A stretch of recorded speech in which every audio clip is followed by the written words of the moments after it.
I grew up in apartheid. You're far too young to know what apartheid was like, but your parents would know. People couldn't associate with each other. You couldn't go to a cinema. You couldn't eat in a restaurant together. We were separated. You couldn't travel in a train or a bus together. All right. As far as democracy is concerned, we've achieved that. We have achieved. We have not achieved economic democracy.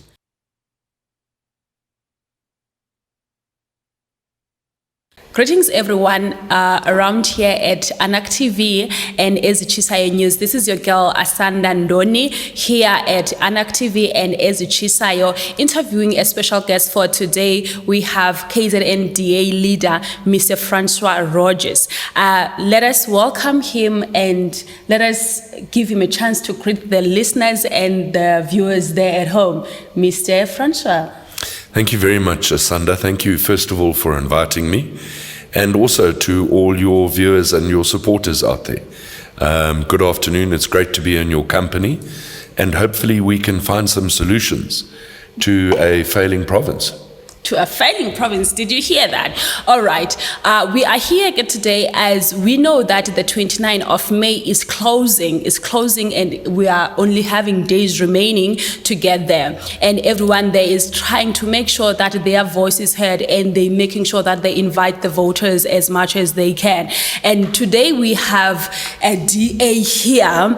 We have questions, Mr. Francois, to ask you, and these questions sometimes they will feel somehow uncomfortable, but we would like you that you answer these questions. Our first question is, can you give us a background of a DA? The reason why we want this background of a DA is because it is identified as a white party or as an Afrikaner party, and some people they actually want to do away from it because of that. Remember that during the times of the apartheid, people they still hold that there was a time of the apartheid, or anything that has to do with a certain color, they want to do away from it, even if you're saying that you will come with something. So can you please give our viewers and listeners at home the background of the DA?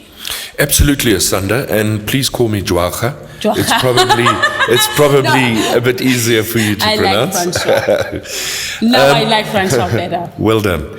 So let me take you back pre-1994, pre the democracy. When the Nationalist Party were in government, we had what was called the Progressive Federal Party, which was the opposition to the National Party, and Helen Suzman was the leader of the Progressive Federal Party. And you'll remember that Helen was the sole voice of democracy and of pushing the agenda of creating, a state where everybody had equal rights. She was a lone voice in that. Post the 1994 election, we had then what was called the Democratic Party, which was led by Tony Leon, and through time we're now the Democratic Party, which, as we know, is led by John Steenhuisen. And I'm proud of the history of the PFP and of the Democratic Party, because we were a lone voice against the evil Nationalist Party, which inflicted apartheid and separate development in our society. Oh, all right. Okay. Given that background, it's still the same. It's still the same background that people they have in mind. And then, what now can you do to make sure that you win the voters' heart, knowing of that background? As much as you are proud, people they still have this certain image of the Democratic Alliance. So now, what can you do to make sure that come 29 May 2024? DA wins the hearts of the voters? Well, Asanda, I think the narrative of racism is an agenda driven by the African National Congress. All right. And during their campaigns, historically, they've warned voters, if you vote for a white party, then apartheid will come back. And I think it's a narrative that has no merit or no basis whatsoever. Because where we govern, in the Western Cape, in Cape Town, in Ndoni, under Papas, we can clearly see that this sort of agenda that the ANC drives, that we're only going to address service delivery when it comes to white people, is absolutely fake. I think the ANC more now than ever will be driving the racist agenda because they're feeling the heat. They're having chest pains when it comes to service delivery and when it comes to this particular election. Now, for example, during this part of my campaign, the Plus One campaign, I am crisscrossing all the rural communities in the province of KwaZulu-Natal. I've just come out of a meeting of Ward 8 in Bongweni. Tomorrow I'm off to, I think it's Nsekeni, and then I'm off to Butlebezwe. And literally I'm the only sole white person in crowds of 300 to 400 people, which tells me one thing, that this racist narrative that's driven by the ANC no longer holds water. Oh, okay. Now you are saying that is the only ANC. I don't know is it okay to ask you this. Haven't you heard other parties claiming that DA is the Afrikaner party? Beside ANC, is it the only ANC? Because remember that the DA is not only competing with the ANC in that ballot, it's also competing with so many other parties and so many other people who have the same thinking of, maybe we would say, racism. Asanda, my answer would be quite simple. Okay. We work well with the Inkatha Freedom Party. Oh. You'll know after the last municipal elections, we've entered into a service delivery pact with Inkatha. We work well in the municipalities where they needed our support to remain in government. And I've never heard anybody in the IFP, for example, talking about the DA being a white party. We've built a very good relationship with him. Oh, all right. Let us move forward. As we all know that most political activists, they coming from the young people, mostly they are youth. And then they are still youth. What are the things that you have in planning for youth? As we also know that the employment rate is actually hitting the roof and everyone is crying. Even those that are working, they're still crying because the salary is very low. They cannot afford the standard of living, and the standard of living is keep on getting higher. Remember that the petrol price is also going up and up and up. There is no break. So now, what do you have for these people that you expect that they're going to vote, especially young people, because they are the majority? Asanda, let me deal with the jobs issue, and that is the common denominator. Yes. In all the engagements that I have with communities. In fact, whether it's young or middle-aged people, Yes. We must never forget the over 35s. Who are also unemployed. We talk about the 18 to 35, and then there is the over 35. Here's the biggest problem. What's been created in our society is that the government under the ANC believes it is the employment agency. That through government jobs, through provincial departments, it can employ people, whether it's EPWP or whether it's the Department of Education, Health, no matter what it is. Mm-hmm. Government's responsibility is not to employ people. Government's responsibility is to create an environment where you have investment. All right. Now, in order to create that environment, you've got to give services. So if you want business and industry to come into an area like Kokstad, for example, all right, you've got to make sure that it's attractive to them. Are you giving them a rates rebate? Are you giving them some incentive on service delivery to be able to come and invest money here? Okay. Are you able to supply them with water? Are you able to supply them with electricity? Are your roads maintained so that you can get access in and out of town? And it is private enterprise that is the biggest driver of the economy, not government. Okay. Socialism, governments can nationalize everything and employ everybody. We can't do it. We don't have the money. Okay. The province, as it is going to this year struggle to pay teachers, health workers, and social development workers. Okay. We heard it last week from National Treasury. It's a big problem. We say encourage investment by giving services. Okay. We then also say young people, that are finishing matric and have no skill, let's give them a certificate which they can then engage with local businesses to get a introductory salary to gain some experience. And it's a certificate that's valid for 2 years. So you can then go and join Sanwas, is just outside here. You can then go and join Kilrow, whatever the businesses are.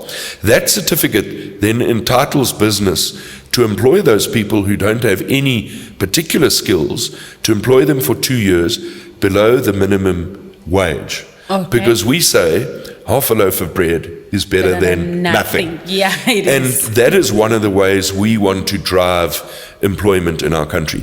But it's not government's responsibility. Okay. It's the relationship that government has with industry. Oh, okay. Speaking of EPWP, I have heard that most cities or most municipalities, they run EPWP through companies. Like companies, they have to handle the salaries of those EPWP employees. So what are you taking that? Is it now good that the companies, they're handling their salaries for these EPWP? Well, I'm not aware of that. So I serve on the provincial legislature, provincial parliament, and I sit on the finance committee, and all the EPWP employees that I see are funded through the provincial government. Oh, okay. I see that in the figures that comes through. So I'm not aware of that particular. Oh, okay. Now, I just heard you telling me that you coming from Ward 8, and you are saying that Ward 8 is the ruler. And I have a question here that most senior citizens, they are from rural, and they are still form a large number of voters. As you can see in some of the manifestos that have been happening around South Africa, there have been a number of like elder people, maybe not even actually senior, maybe 50 years upwards. And you can see that those people, they're living in rural and they still believe in living in rural because of their reasons. Now, I in my own eyes, I don't see Ward 8 in Kokstad as the actually rural. They are deep rural areas. As the DA, do you actually visit those areas where you can actually find a certain part, which is the large number as well of voters? Well, yesterday I was in Sentekau. You know Sentekau? Just like you saw my eyes. Okay, it's near Bulwer. Okay. And it's really, really rural. Okay. It's deep rural. All right. And I had 2 meetings in the Sentekau region, and we engaged the old folk. There was, I would say, more old folk than young folk attended the meeting. Yeah. And clearly their challenges lie around water, jobs, and electricity. Okay, now that you are saying there were really a large number of these elders other than the young people there, I have seen some pictures of the Democratic Alliance and some videos of Democratic Alliance manifestos and so on, but I haven't actually really noticed this group of people, the young and the thingy. All right, so can I suggest that your supporters and your viewers, that they jump onto Facebook, all right, and they go and look up Francois Rodgers, okay, and you go through my Facebook or the DA KZN provincial Facebook, okay, and you'll be amazed. I've been on the road now for, I think it's 4 weeks. I do 3 to 4 stops a day. Okay. All of that's recorded. And if you look at the demographics and how rural, in some places I have to meet with folk out on a soccer field because there is no hall. Okay. The hall is collapsed, or we have to put up a tent. So my campaign over this entire campaign, and in fact previous campaigns, have been out in rural communities, because those are the communities that are often neglected and left behind. So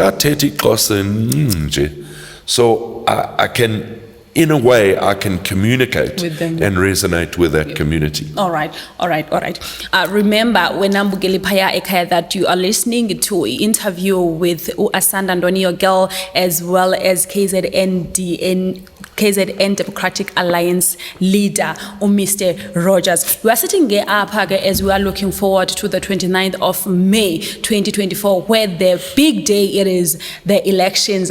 After 30 years of democracy, we don't know, but are we really democratic? Legas, we are here.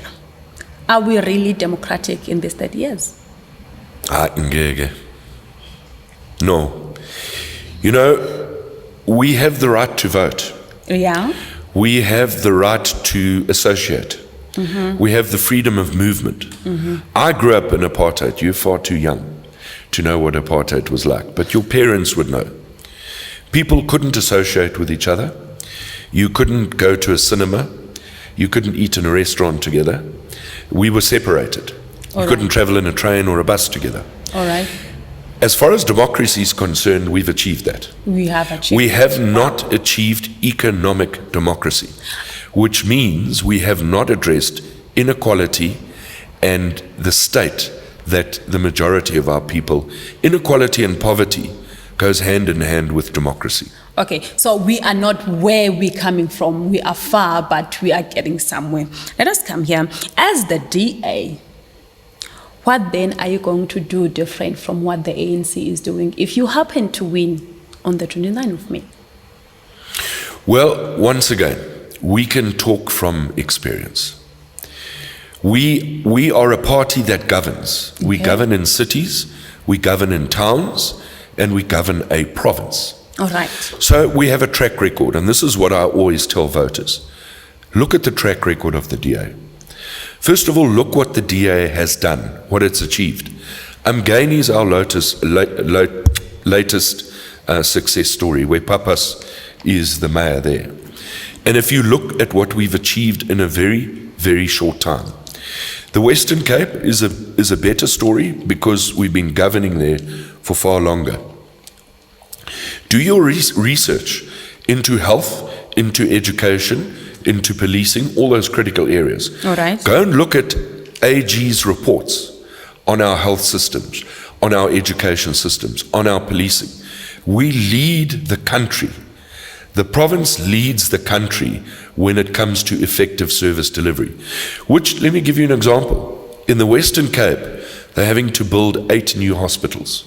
8 new hospitals. One province. And one province. And the reason behind that is because the influx from the Northern Cape and the Eastern Cape of people seeking quality healthcare.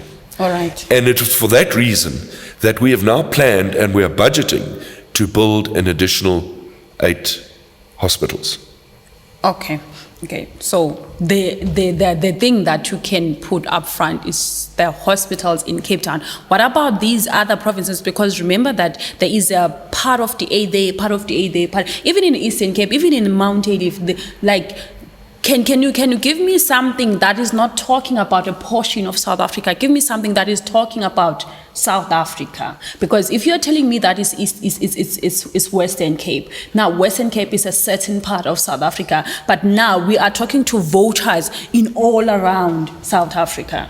Okay, so let me use Ndoni as an example. All right. Again, it's close by.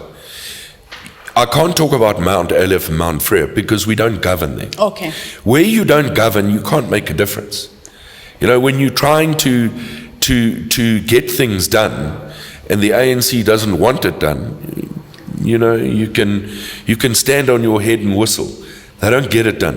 Where we govern, in Ndoni, we govern outright. Okay. The ANC can stand on their head and whistle. Okay. We get things done. Okay. And Ndoni, in less than 2 years, we took over the municipality. It had over 20 million rand debt. That debt, remember, we took it over from the ANC. That debt has been settled. We're now saving interest and capital, which we can take out to an investment.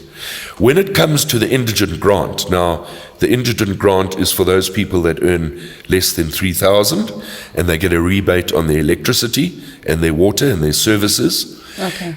Chris Papas and the team in Ndoni have taken it from, I think there were 100 odd people getting the indigent grant, and it's well over 1,000 people that are now qualifying for that indigent grant. Okay. I went out to an informal settlement in Ndoni that we inherited from the ANC. They had no water, they had no electricity, they had no roads. Since Chris has taken over, he's fixed the roads. Okay. They've put in a borehole, they've put in tanks, all solar powered. They have water 24/7. Okay. He put solar power lights up so that people can go to work, come back from work in safety, and the homes are being installed with solar power generators for lights and for cooking. Now, to me, that's a progressive government with a good track record. Oh, okay. Let us move forward.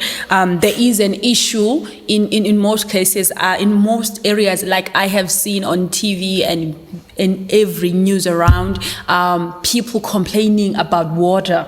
People, they are complaining about service, like water is not just a road. If there is no road or there is a bad road, you can still try to move forward. But if there is no water to drink, there is even a case where someone went to buy water from this spaza shop. Actually, the spaza shop guy was taking water from a place where it's not a place where you can get water from. So now I am asking, what is the DA is going to do, given a chance to be leading this country? What are you going to resolve the issue of water? Because it's not just any type of service. If we do not have electricity, we can still light candles. But if we do not have water, we literally do not know where to go. Yeah. So, you know what the problem there is, Asanda, is since the ANC's come into power, Okay. they have whittled out all the engineering and technical experts that we had. Okay. People who were qualified in dealing with water infrastructure. We can see it in eThekwini, we can see it in Umzinduzi, Okay. where all those technical expertise have left. In fact, the head of eThekwini Water, Ednick Masweli is his name, he has a qualification in security. Nothing to do with water. You wonder why things are falling apart in Durban.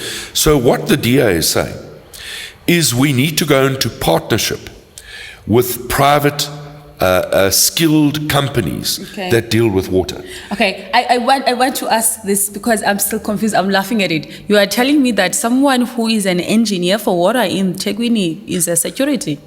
Well, go and look up the name Ednick Msweli. He's the head of water in eThekwini. Go and look what his qualifications are. I'm not making it up. But that's just one man. I can tell you everywhere the technical skills that we need for proper planning and for water infrastructure doesn't exist. Okay. And this is why we're saying the quickest way that the DA government will address this is by going into partnership Okay. with private enterprise who specialize in water reticulation and in water projects. That's the way out of this mess. You did. I think I heard you saying that government does not have money to own all of this and whatnot. Do you think now government will have money to partner with these private sector specialists? Well, I think if we look at our fiscus as a whole, if we look at the budget as a whole, Okay. and we start doing proper budgets where we budget for maintenance and Okay. for repairs. You know, municipalities like yours here should be spending a minimum of 8 to 10% on maintenance. Go and ask your mayor, Honorable Madigizela, what he's spending. Okay. You'll be surprised. It's probably around about 3%. Again, that's just one particular area. So if you budget correctly, Okay. and if you spend the money where it's needed. Another example, eThekwini, during the last floods, Okay. got an enormous amount of money from National Treasury to fix the flood damage, which was mainly centered around water. Okay. They had to return the money to the National Treasury because they never spent it. Now they're blaming the EFF because the EFF is in charge of infrastructure and the EFF is blaming the ANC.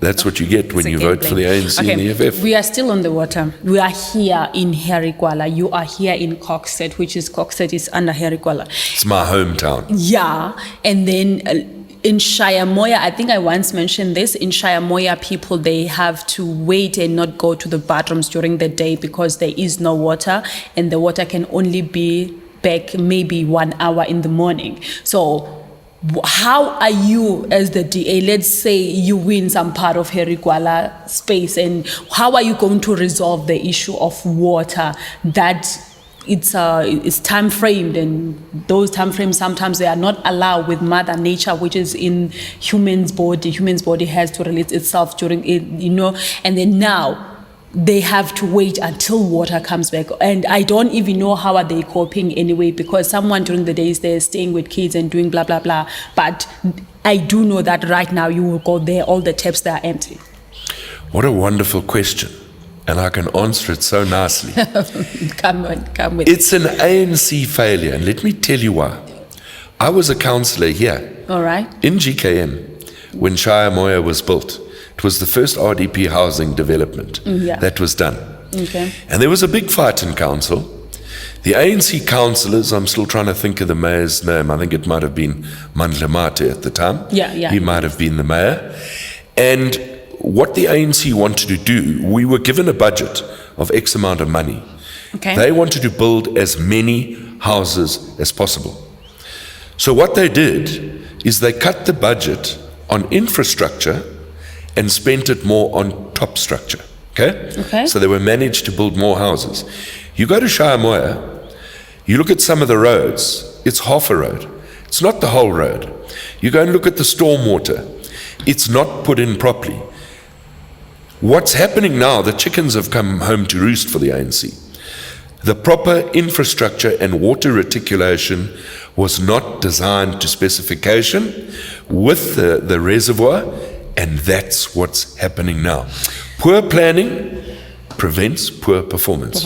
Okay, you just told me that you were in Kokstad as a councillor at the time. Why you didn't say something when something like that was happening? Because you still had a voice. Remember, when you're sitting there at that council chamber, people trust you. Why you didn't say something then? Well, if you go back and you can probably look at the minutes of that those council meetings, I raised it vociferously.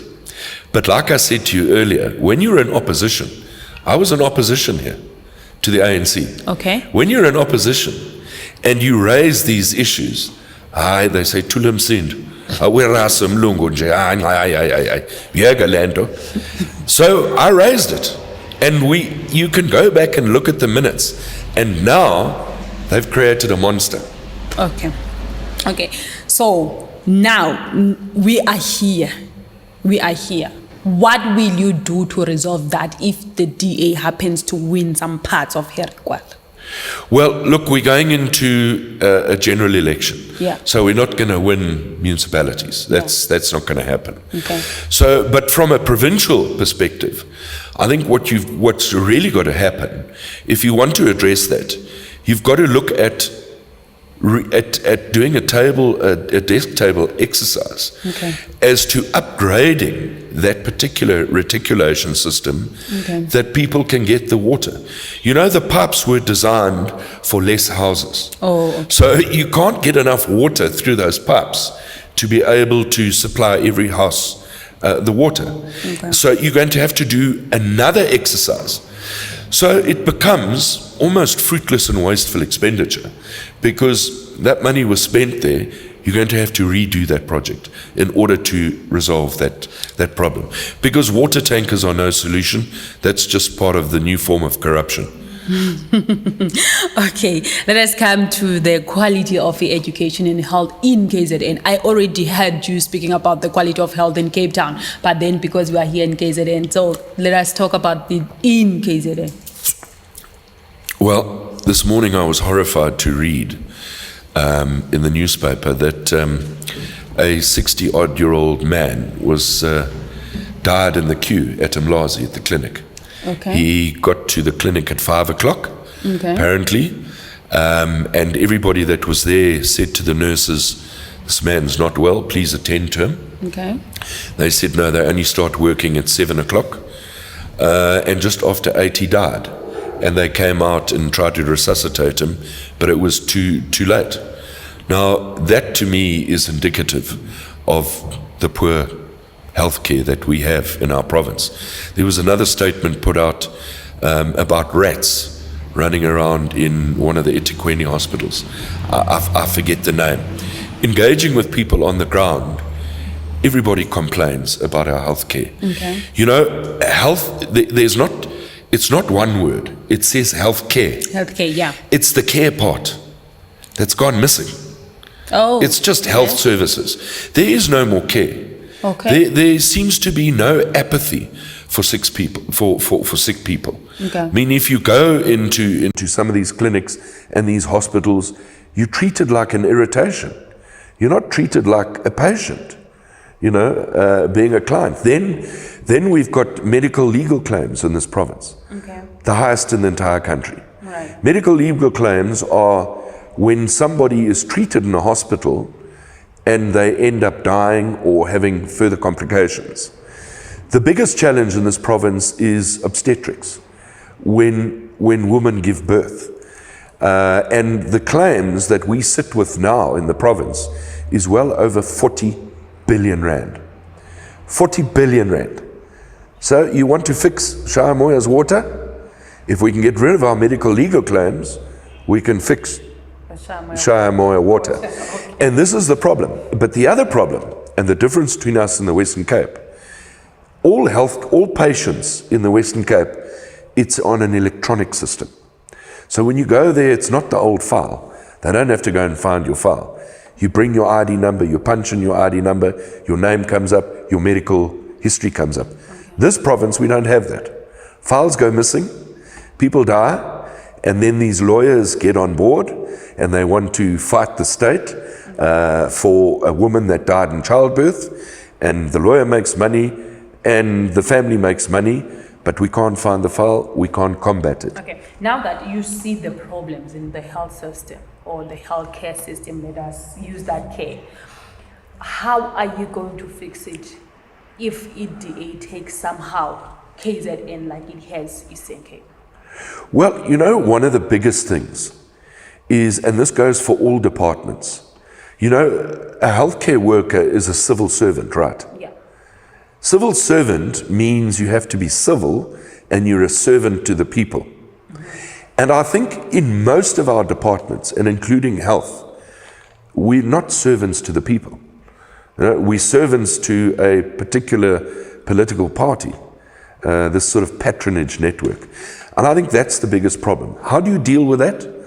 Well, firstly, you need to do an audit. You need to make sure that the people who are in those positions are capable, they've had the necessary training, they've got the necessary material, they can operate in their environment, and that's the way you start building up a civil service again.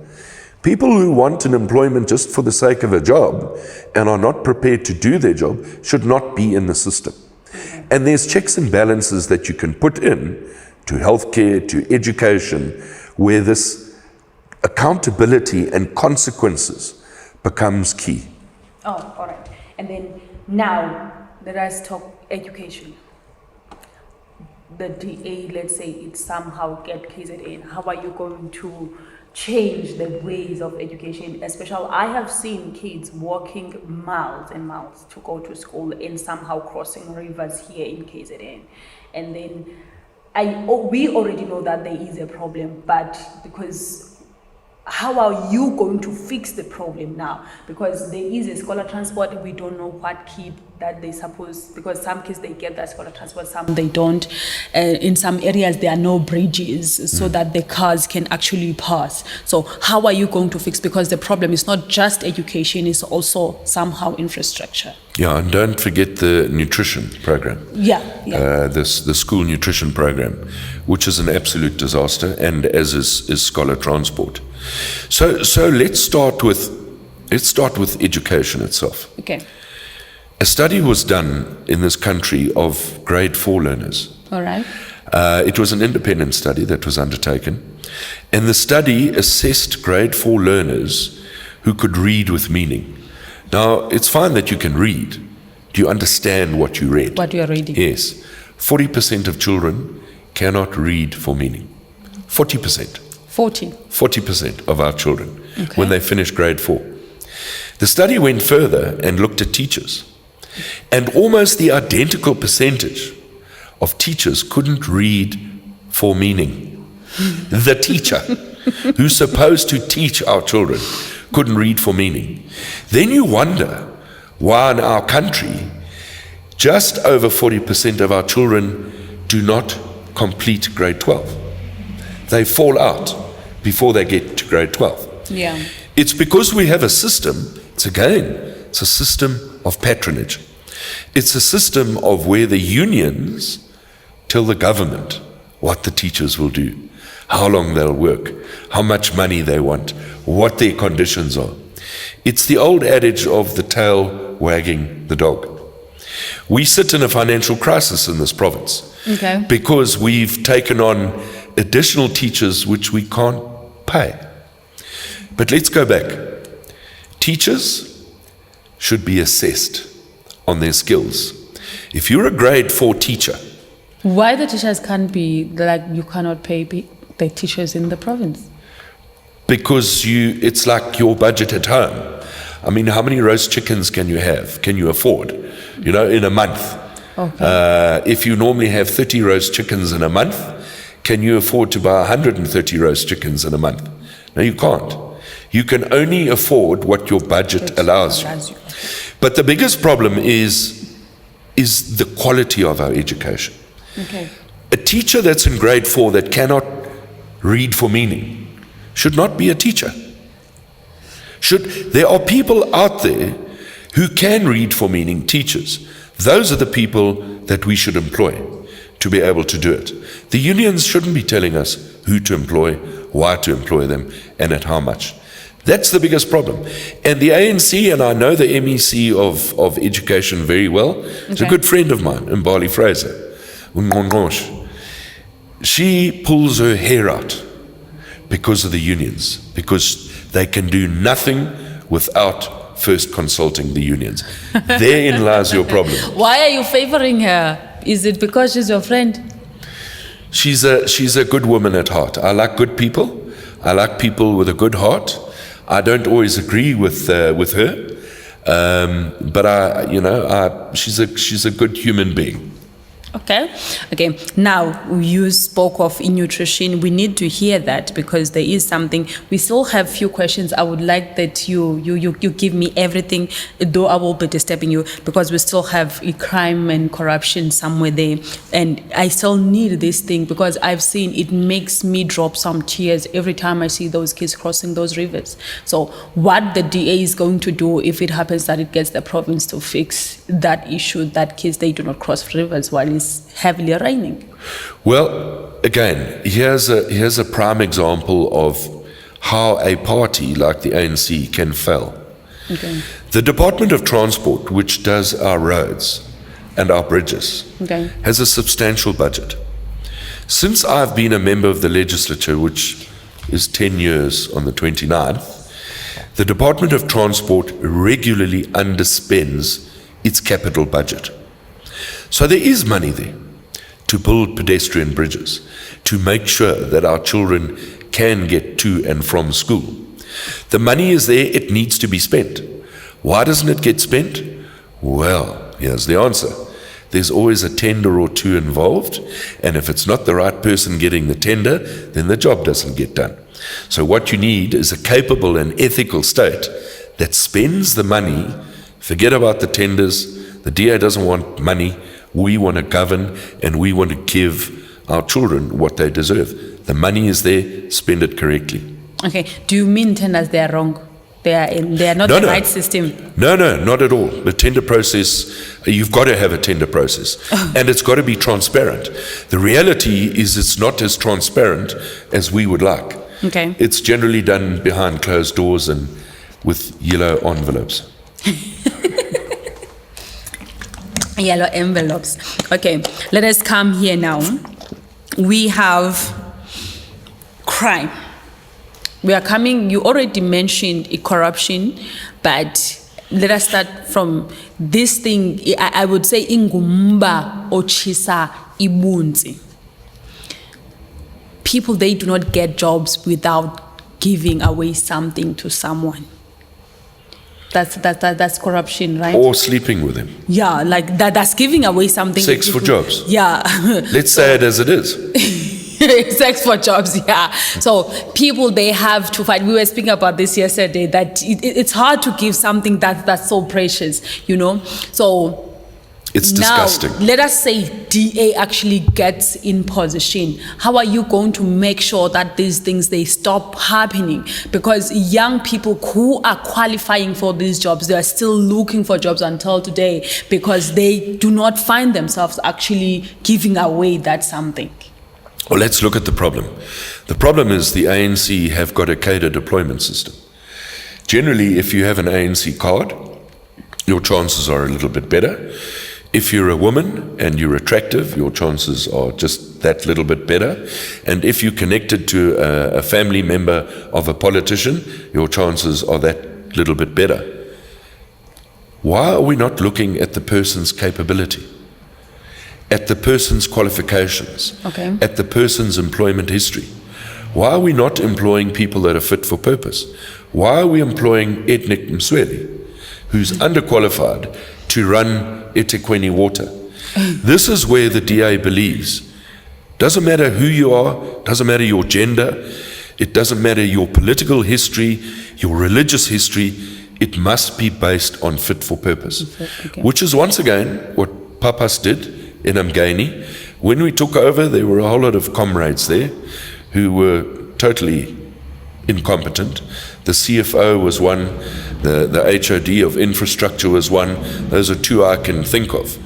And Chris methodically put them through training, assessments, and they couldn't get the job done.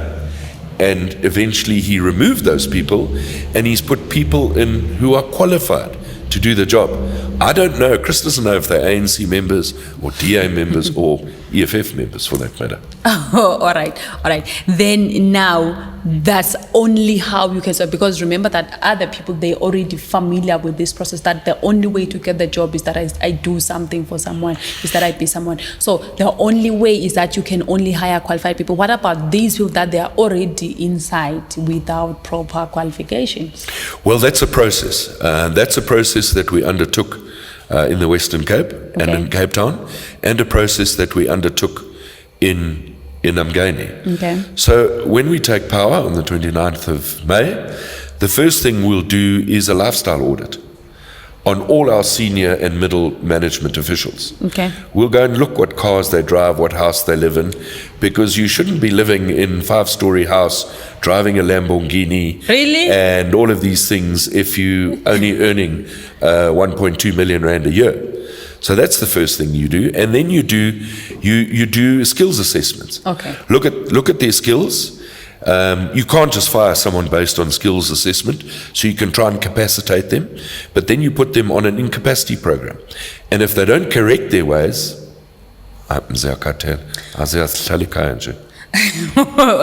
Okay. I think it is. Now let us come to the real crime, the level of women being killed and by their loved ones, and it is really going higher by the day. And I don't know is there anything any kind of government can do about that, because it's not as if it's not being. It's a huge awareness that I've been seeing happening around, that hands off women, but still people, they're still killing women and children, and they're getting lost every day. So is there anything that you can do, provided you take the power on the 29th of May? Indeed, and I feel as strongly as you do on gender-based violence, because I have 2 daughters. I don't have a son. So I only have 2 daughters. So obviously, our women are at risk. And it's quite, I believe the ANC have failed. It's become a talk shop. We have these gender-based violence conferences. And the awareness is we talk enormous. And awareness. The only way you're going to deal with gender-based violence is by having systems in place that, firstly, we have a police force, or we have a task force that is specifically skilled to deal with gender-based violence. All right. If a woman is raped or beaten here in Kokstad, she has to go to the charge office. Okay. I don't believe this police station or most of our police stations have units that can specifically deal with women and gender-based violence. Okay. I mean, the last thing a woman wants to do is go and talk to a man about what's just happened to her, because a man just did it to her. So we bring about skilled and specialized policing systems that can deal with this particular crime. So that when we gather the evidence, first of all, we've got the necessary evidence to prosecute. Okay. And that's where you also bring a skilled and specialized prosecutorial team into that. So that men who commit these abuses against women or children are not left to float around. And then I see President Ramaphosa also released a whole lot of prisoners. One was a rapist and found guilty of GBV, and he's now been rearrested. You know, we've got to send out a hard, harsh message. If you want to beat a woman, you're going to end up in jail. You're going to stay in jail a long time. In fact, you've got a wonderful jail here, Ipongweni Correctional Center. Yeah. You cannot get out of that. Yeah, it is. So, you know, that's the message you need to send out. Not this talk. It's those specialized units ensuring there's swift arrests and that there's courts that deal with it. Not waiting 3, 4, 5 months for the accused to appear. Okay, there's this one last question. I don't know how would you feel about it, but I have to ask it. I'm married. You are married? Yes. In case you were going to ask me. No. I wanted to ask, where does the gay community fit in DA? Does it fit somehow in DA? It in fact does. We embrace everybody. Okay. We embrace all cultures, all religions, whatever your sexual orientation is. Okay. Because the Constitution says we must. Okay. So it's part of our Constitution, it's part of our culture, and we certainly accept everybody. Okay, because I've asked all the questions that I was interested in. Now, can you give me something that I didn't ask you that you wanted to say to the viewers there? Remember, Mbugeli Paya Ekaya of Anak TV as well as Chisayo. This is Asanda Ndoni, your girl, as well as Mr. Rodgers, the leader of KZN Democratic Alliance. We are here. Can you please tell me the things that I didn't ask you? Because remember that I only asked you the things that I was interested to hear. Yeah. So is there anything that you think that I'm leaving behind that you would love your voters at home to hear about? Asanda, you know, when you started this interview, you asked about democracy and how we've got to democracy. The one thing that really breaks my heart is that our voters in general haven't grasped the mettle of democracy. So we are not democratic. No, let me unpack that. Okay. What breaks my heart is that voters still believe a T-shirt will give you a job. A T-shirt will improve our education. A food parcel will fix our roads, fix our bridges. For 30 years, we've got political parties that come out, hand out T-shirts, hand out food parcels, make these empty promises, and nothing changes. And that's my message to people out there. You know, take the T-shirt by all means. Some of the T-shirts, what they should be doing is majonga mafastel, manolile usula mafastel, don't put it on. But we need to understand T-shirts and food parcels don't give us jobs, don't build an economy. Don't be fooled by politicians. Okay. Don't be fooled. Can you elaborate on that? Don't be fooled by politicians. Well, what happens? People come out. You'll never see me handing out food parcels. And I don't have enough T-shirts to give everybody. I go out there and I talk to people about what it is that we do as the DA, what we've achieved. Whereas some of these other parties, their only campaign methodology is food parcels and T-shirts. and telling people, don't worry, we will deal with your water issue. We will give you jobs. Okay. And people need to see past that. Okay. Uvile kwena phambukeli ekhaya into bana kuchiwa kwakuthiwa do not be fooled by politicians. We are looking forward to the 29th of May. This interview is a special interview because I think I just got to open my eyes. literally.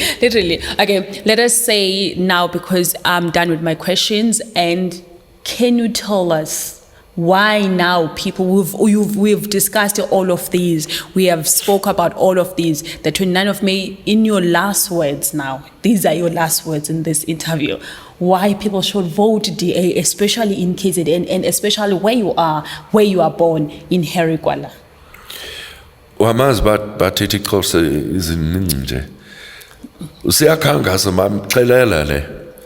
Siyafuna change. Yeah. Siyachinja ivote wakhe nje.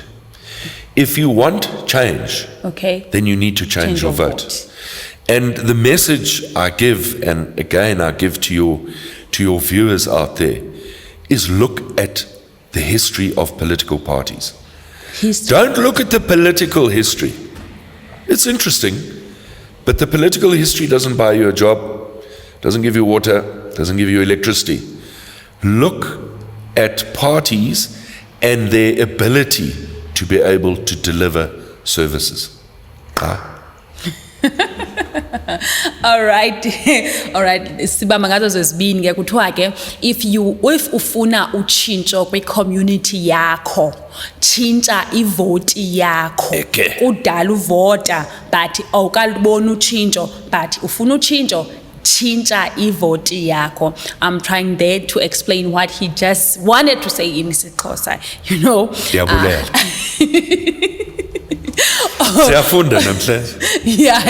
So, all right. I think that concludes our interview. Can we say the final goodbyes and then I will close it, because I think that this was actually a productive interview because you said it all. I think we've asked it all, and then say your final goodbyes and we go home. Thank you, Asanda. Just thank you again for having me. And for those viewers who've been part of it, it's going to be an exciting election. Okay. It's going to be a very close election. Okay. There's not going to be one party that's going to get a majority in the province of KwaZulu-Natal. Yeah. So this is your opportunity to make a change, make a difference. 29th of May. Oh, okay. There was a question I forgot to ask, but I'm not going to ask here on air. I will ask it. Oh, okay. Off air. No. Okay. Babugeli Gepaya Ekaya, this is me, your girl Asanda Ndoni, here at Anak TV as well as Chisayo News. We thank you so much for your time, and we hope that you are also looking forward to the 29th of May as well as we are moving forward. And remember that if you want change your vote. Kolamigala. Turuts.